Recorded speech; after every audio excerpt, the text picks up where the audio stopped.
rwanjye rwo kumenya umurenge wa Gahanga narutangiye muri gare ya Nyanza, kamwe mu duce umuntu yinjiriramo yerekeza muri uyu murenge. Nkimara kuhagera, ikintu cya mbere nabonye ni uko iyi gare atari nini nka Nyabugogo duherutse gusura cyangwa izindi gare zikomeye zo muri Kigali, ariko nubwo ari nto igaragara neza kandi ifite isuku, ibintu bituma umuntu ahita yumva ko ari ahantu heza hateguriwe kwakira abagenzi. Mubona inyuma yanjye rero ni gare ya Nyanza, aha niho duhereye urugendo rujya i Gahanga, umwe mu mirenge igize akarere ka Kicukiro. Mbabwira ati rero mukore subscribe kuri iyi channel, hanyuma ibiganiro byacu muzajye mubibona ku buryo bworoshye. Nitegereje ingano y'abantu n'ibinyabiziga, nsanga gare ya Nyanza ifite uruhare rukomeye mu guhuza Gahanga n'ibindi bice bya Kigali. Uhereye hano ushobora kubona imodoka zerekeza Nyabugogo, Downtown, Remera n'ahandi hatandukanye muri uyu mujyi wa Kigali. Ariko si ibyo gusa, kubera ko uyu muhanda unakomeza mu karere ka Bugesera, iyi gare ni imwe mu nzira zikoreshwa n'abantu benshi bajya cyangwa bava muri ako karere. Ibyo bituma iba ahantu hahuriza ingendo z'abatuye Kigali n'abaturuka hanze yayo. Ikindi nabonye ni uko usibye bisi zitwara abagenzi, hari n'imodoka zitwara abantu ku giti cyabo zizwi nka taxi voiture cyangwa prive. Ku bantu badashaka gutega imodoka rusange cyangwa bifuza kugera aho bagiye vuba, izi modoka ziba imwe mu mahitamo bafite. Ntago namaze igihe kinini muri iyi gare, ariko hambereye intangiriro nziza yo gutangira kumva impumeko y'umurenge wa Gahanga.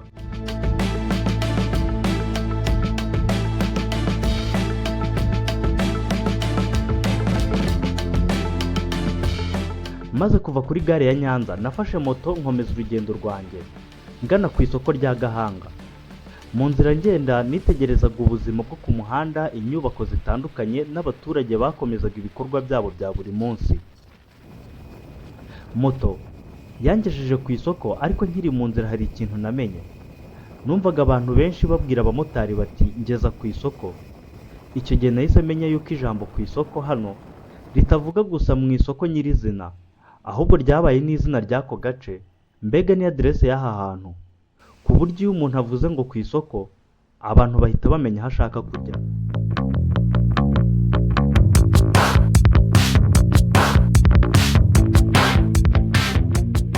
Ninjiye imbere muri iri soko, nsanga ari isoko ritari rinini cyane, ariko ririmo ibintu byose. Uhasanga abacuruzi n'abaguzi benshi, buri wese ahugiye mu bikorwa bye. Nubwo ari rito ugereranyije n'andi masoko amwe n'amwe muri Kigali, usangamo hafi ya buri kintu cyose umuntu akenera mu buzima bwa buri munsi. Ikindi nabonye ni uko iri soko rifitanye isano ikomeye n'akarere ka Bugesera. Kubera umuhanda uhuza Gahanga na Bugesera, ibicuruzwa byinshi cyane cyane ibitoki n'ibindi bihingwa bicishwa hano mbere y'uko bigera ku baguzi. Byerekana uburyo Gahanga na Bugesera bifitanye ubuhahirane bukomeye bishingiye ku buhinzi n'ubucuruzi. Nkomeje kuzenguruka hafi y'iri soko, nabonye ikindi kintu gikomeye. Ahantu riherereye hasa n'igice cy'ingenzi cya Gahanga, riri ku muhanda ujya mu Bugesera. Hafi aho hari n'inzira ijya ku biro by'umurenge ndetse n'undi muhanda umanuka werekeza kuri stade ya cricket.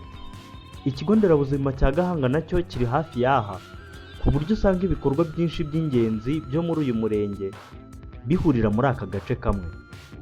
Kuri njye nasanze isoko rya Gahanga rifitiye abaturage akamaro, ahanini kubera aho riherereye. Riri hagati y'ahantu hatandukanye, bikorohera abatuye Gahanga kurirema. Ni ahantu abantu bahurira bagacuruza ndetse bakanahaha.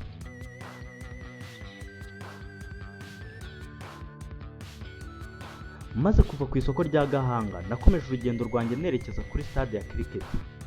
Nta rugendo rurerure nakoze, kuko iri hafi cyane y'isoko. Nyuma yo kumanuka metero nke, nahise ngera ku irembo ryayo rinini kandi ryubatswe neza. Nkimara kwinjira, ikintu cya mbere nabonye ni ahantu abantu bakarabira mbere yo gukomeza imbere. Ni ikimenyetso cy'uko ahantu hitabwaho kandi hakira abantu benshi baza ku mpamvu zitandukanye. Nakomeje imbere maze mbona ikibuga kinini cyane. Uko nabibonye kigabanyijemo ibice bibiri. Igice cyo hepfo cyasaga n'aho ari cyo kibuga nyamukuru gikinirwaho imikino, ni mu gihe igice cyo haruguru cyasaga nk'aho gikoreshwa mu myitozo. Yes, aha nicaye rero ni kuri stade mpuzamahanga, stade ya cricket iherereye hano i Gahanga, akaba ari kimwe mu bikorwa remezo bikomeye cyane biherereye hano muri uyu murenge wa Gahanga mu karere ka Kicukiro. So nahasuye kugira ngo ndebe n'ibiki bihabera. Icyo mbona ni urubyiruko ruba rwidagadura, rwisanzura, abana bato baza kwiga cricket, baza kwiga umukino wa cricket, umwe mu mikino itamenyerewe hano mu Rwanda. So nahasuye rero, reka turebe n'ibiki bibera hano kuri stade ya Gahanga. Icyanshimishije kurushaho ni ukubona urubyiruko n'abana bato bari gukina kandi bari kwiga uyu mukino. Byanyeretse ko cricket atari umukino w'abantu bakuru gusa cyangwa abanyamahanga, ahubwo ko hari n'abana b'abanyarwanda bari kwiga kandi bakanawukunda. Ikindi nabonye ni uko aha hantu hadakoreshwa mu mikino gusa.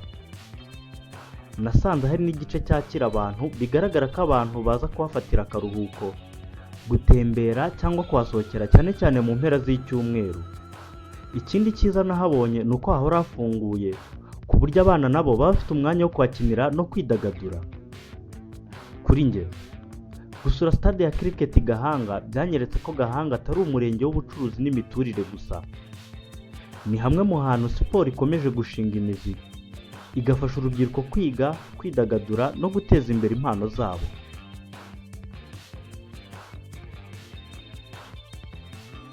Maze kuva kuri stade ya cricket, nakomeje urugendo rwanjye nerekeza ku kigo nderabuzima cya Gahanga, giherereye hafi cyane y'isoko rya Gahanga ku muhanda ujya Bugesera. Nkimara kwinjira, nahise mbona hashyizwe uburyo bwo gukaraba intoki mbere yo gukomeza imbere. Icyantunguye cyane ni ituze ryari rihari. Kuri uwo munsi sinabonye umubare munini w'abarwayi. Ibintu byatumaga hasa n'ahatuje cyane, ibitamenyerewe ku bindi bigo nderabuzima. Nitegereje inyubako y'ikigo, nsanga ari ivuriro risanzwe rifite inyubako yoroheje. Hafi aho hari haparitse ambulance nko ku bindi bigo nderabuzima, iba yiteguye gutanga ubutabazi igihe bibaye ngombwa. Ntago nahatinze kandi nta byinshi bidasanzwe nahabonye. Havuye nagombaga gusoreza urugendo rwanjye ku biro by'umurenge wa Gahanga. Maze kuva ku kigo nderabuzima cya Gahanga, namutse umuhanda ugana hakurya y'isoko, nkurikira umuhanda w'igitaka unyura inyuma y'amaduka ugana ku biro by'umurenge wa Gahanga. Mbere yo kuhagera, nabonye inyubako yanditseho Profame Twese Hamwe, umwe mu miryango nyarwanda ukora ibikorwa biteza imbere abagore, uburinganire n'iterambere ry'umuryango. Ntago ninjiyemo, gusa natunguwe no gusanga ofisi ikomeye nk'iyi muri Gahanga, ahantu benshi dufata nk'aho hakiri hashya muri Kigali, ugereranyije n'ahandi hamenyerewe ofisi nk'izi nka Kacyiru n'ahandi.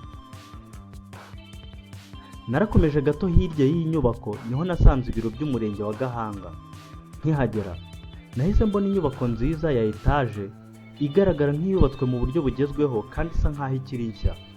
Imbuga yayo ni nini kandi irimo ubusitani butuma aho hantu hasa neza kandi hakeye. Aha rero iyi nyubako ni inyuma yanjye, ni ibiro by'umurenge wa Gahanga, nkaba mpageze kabisa. Gusa icyo mbonye nyine ni ibiro nk'ibindi byose, gusa ni inyubako nziza, ariko ni ahantu hasanzwe nk'indi mirenge yose.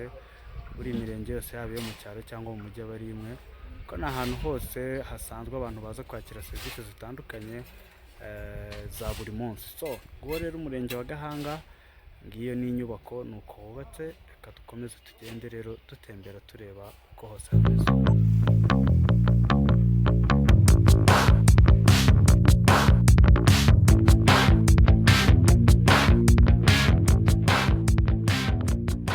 Mu mbuga nahabonye imodoka zitandukanye, hari iz'abayobozi b'umurenge, hakaba n'iz'abaturage bari baje gushaka serivisi.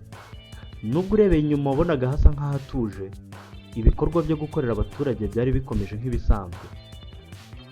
Hari ikintu kimwe cyantangaje, nubwo iyi nyubako y'umurenge ari nziza kandi igaragara neza, iri kure gato y'umuhanda, isa nk'iyihishe.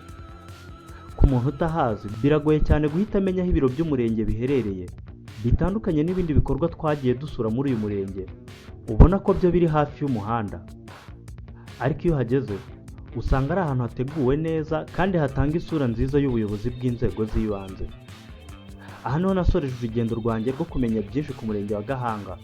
Gusa nabonye ko Gahanga ari umurenge uhuza ubucuruzi, siporo na serivisi z'ubuzima, byose bikorera hamwe mu rwego rwo gufasha abaturage. wakoze cyane kudukurikira. Njye nitwa Joshua Mutuyimana, ntugende udakoze subscribe.